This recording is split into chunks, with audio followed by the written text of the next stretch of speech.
Os odores do corpo humano sempre são associados a ingredientes que gostamos de comer, mas fora da cozinha eles são condenados. E por isso, diariamente a gente tenta disfarçar esses cheirinhos com uma rotina de no mínimo 7 passos.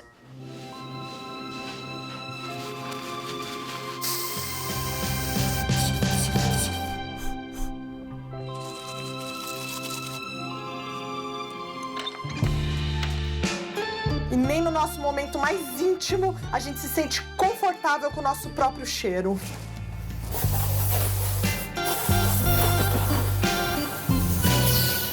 A palavra perfume vem do latim e significa através da fumaça. O Brasil é o segundo maior mercado de fragrâncias do mundo e toda essa artificialidade faz com que a gente não dê valor para os aromas naturais que nos cercam. Além disso, todos esses aromas artificiais não fazem bem para o nosso organismo e eles acabam mascarando a nossa essência natural. É por isso que eu digo, para mim, o único cheirinho melhor do que de gente é o cheirinho do meu forno. Cheiro de pão de mel é um dos mais maravilhosos que existe. Aquele cravo com especiarias me transporta para um lugar de muito conforto. E você pode até achar que existem cheiros bons e ruins no mundo, mas a verdade é que existe um senso comum de que alguns cheiros são repugnantes, mas você pode codificá-los de outra maneira, basta você querer.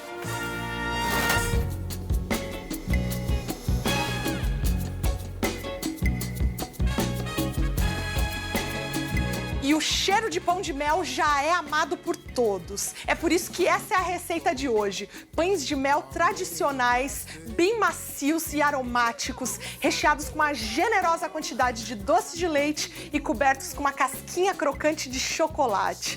Uma receita tão cheirosa que é como se fosse um perfume em forma de bolo. A origem do pão de mel pode ter vindo de um bolo alemão chamado Lebkuchen, que significa bolo da vida. E pão de mel é vida mesmo, né? Aí já vi que tinha tudo a ver. Essa receita é conhecida desde o século XIII e passou por muitas modificações na Europa até chegar aqui com os imigrantes alemães em 1829, quando fundaram suas primeiras colônias em Santa Catarina e no Paraná. E o pão de mel, então, conquistou o Brasil com a sua mistura de chocolate derretido, especiarias e recheio cremoso que todo mundo gosta.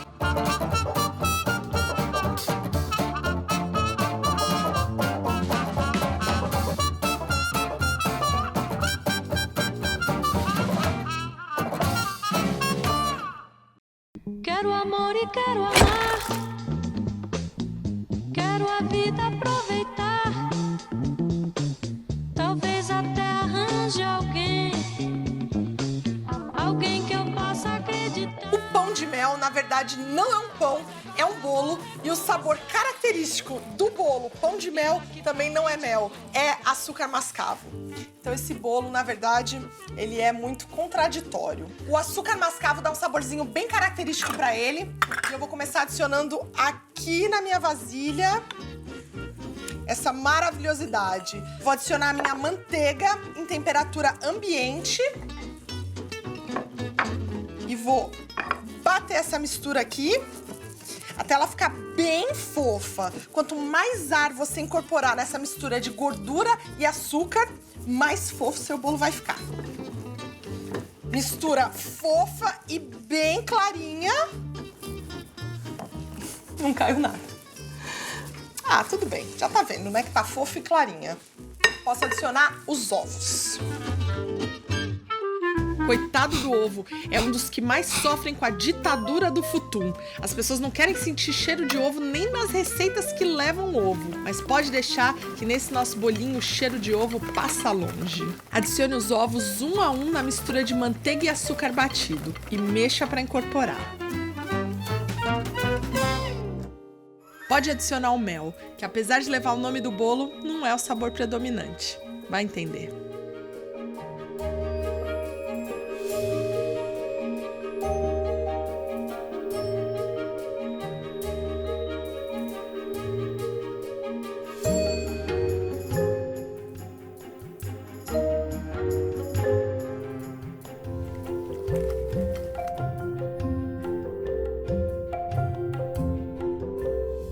ingredientes molhados já estão misturados e homogêneos e agora só faltam os secos. Em uma vasilha, adicione farinha, cacau em pó, sal e bicarbonato de sódio.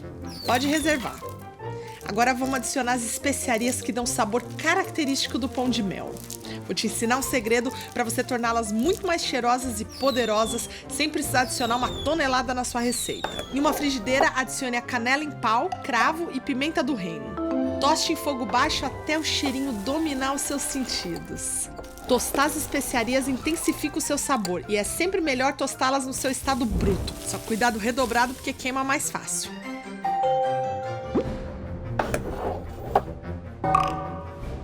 Vai que o muque aguenta. Bate, bate, bate. Lindo. E o cheiro? Só adicionar agora na mistura de ingredientes secos. Ingredientes secos aqui na minha vasilha. Os molhadinhos nessa outra, aquela mistura de ovo, mel, manteiga, açúcar. E agora eu vou misturar os dois com delicadeza e alternando sempre com o leitinho. Tem que ser assim, para a mistura não ficar nem muito líquida ou nem muito seca. E dessa maneira a gente não trabalha demais o glúten dessa massa. E se desenvolve muito glúten em um bolo, você termina com um bolo soladão e durão. Nos molhados eu vou começar adicionando um pouco do seco e um pouquinho de leite. Detalhes tão pequenos de nós dois. De nós dois. Olha, eu querendo ser a poeta e falando tudo errado. Detalhes tão pequenos de nós dois que faz toda a diferença para o bolo ficar aerado na medida certa. Outra coisa que vocês talvez não saibam, mas mel é um ácido. E sendo um ácido, ele reage com o bicarbonato de sódio. Ele torna a mistura alcalina e o resultado disso é um bolo muito mais molhado do que normalmente um bolo pão de mel seria. Misturei isso daqui, a massa tá prontinha para eu colocar na minha forma que já está preparada. Gosto de untar a forma com manteiga e cacau em pó, para não deixar o bolo com aquele aspecto cinza depois que sai do forno. Se o bolo é de chocolate, vamos usar cacau em pó. Ai, tá caindo da minha mão. O resto da vasilha a gente lambe daqui a pouco. Espalhar bonitinho e levar para o meu forno, que já está pré-aquecido a 180 graus.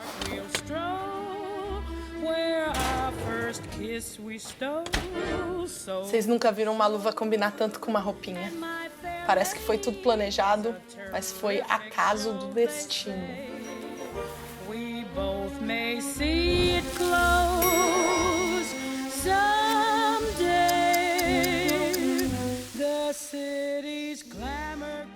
Cheirinho de pão de mel dominando a minha casinha. Isso quer dizer que nesse momento tem micropartículas de bolo entrando na minha narina. Vou preparar aquela camadinha de chocolate que vai em volta do pão de mel. Mas diferente da maioria dos pães de mel que você vê por aí, eu quero que ela faça uma cápsula perfeitinha, como se fosse um bombom. E por isso eu vou pincelar a forminha ao invés de apenas mergulhar o pão de mel no chocolate. Ele vai ficar perfeito e lisinho em volta. Sendo assim, na minha panelinha eu vou colocar o chocolate. Panelinha de banho-maria, porque chocolate a gente só derrete em banho-maria. E esse chocolate aqui, ele é o couverture, que a gente chama, que é o quê? Um chocolate de melhor qualidade para cobrir docinhos, a qual você não precisa temperar. É por isso que eu tô usando ele aqui, pra gente não precisar fazer a temperagem. E ainda assim, ele vai ficar bem lisinho, vai ficar super brilhoso e ele também vai ter aquele snap que a gente precisa ter no chocolate, aquele crocante de quando você morde. Aí você me pergunta, mas Raíza, o que seria o chocolate couverture? O chocolate couverture nada mais é do que um chocolate com maior teor de manteiga de cacau. E isso faz com que ele tenha uma qualidade superior e que fique maravilhoso para cobrir todas as nossas delícias, mas sem precisar de temperagem. Não é chocolate hidrogenado não, viu, minha gente? Fica de olho aberto. Quero amor e quero amar. Quero a vida aproveitar. Chocolate derretido. Olha a viscosidade do bichinho. Não tem nada mais apaixonante do que isso. Cheirinho bom.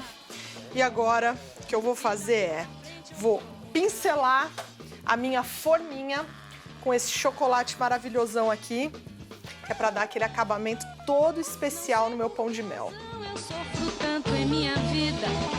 Continue pincelando uma fina camada de chocolate derretido no interior das forminhas até preenchê-las. Leve para gelar e repita o processo mais 3 vezes até formar uma parede substancial, mas não bruta.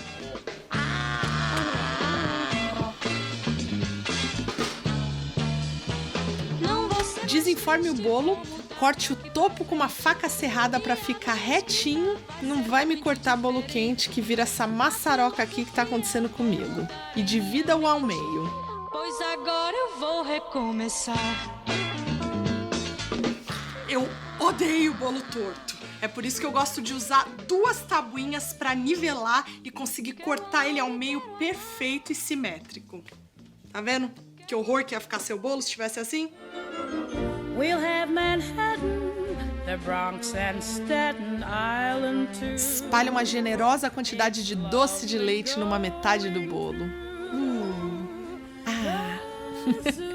Deixe tudo bem espalhadinho, que ninguém merece ter falta de doce de leite num pão de mel. E pode cobrir com a outra metade do bolo. The subway charms us so. Os bolinhos precisam ser cortados do exato mesmo tamanho da forminha, que é para eles encaixarem perfeitamente lá dentro.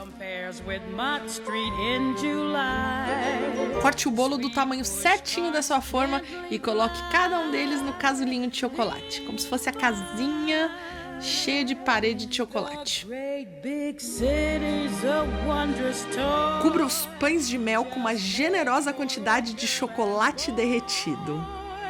É muito importante vedar bem de chocolate, porque assim não entra oxigênio e cria uma cápsula protetora para o pão de mel. Ele vai durar muito mais tempo fresquinho e molhadinho. Depois que você fechar todos os buraquinhos desse senhorito, é só deixar esfriar.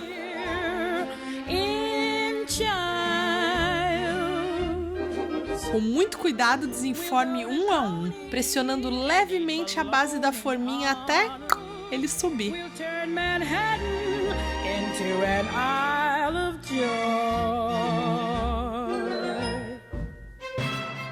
Se a crosta de chocolate quebrar na hora de desenformar o pão de mel, quer dizer que você não pincelou o chocolate o suficiente.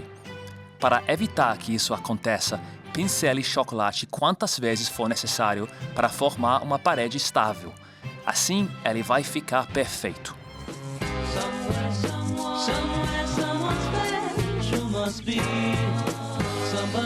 Esse tradicional pão de mel tem gostinho de infância no Brasil. Quero só ver qual vai ser a reação dos gringos daqui ao provarem essa maravilha, que, diga-se de passagem, é muito melhor que alfajor.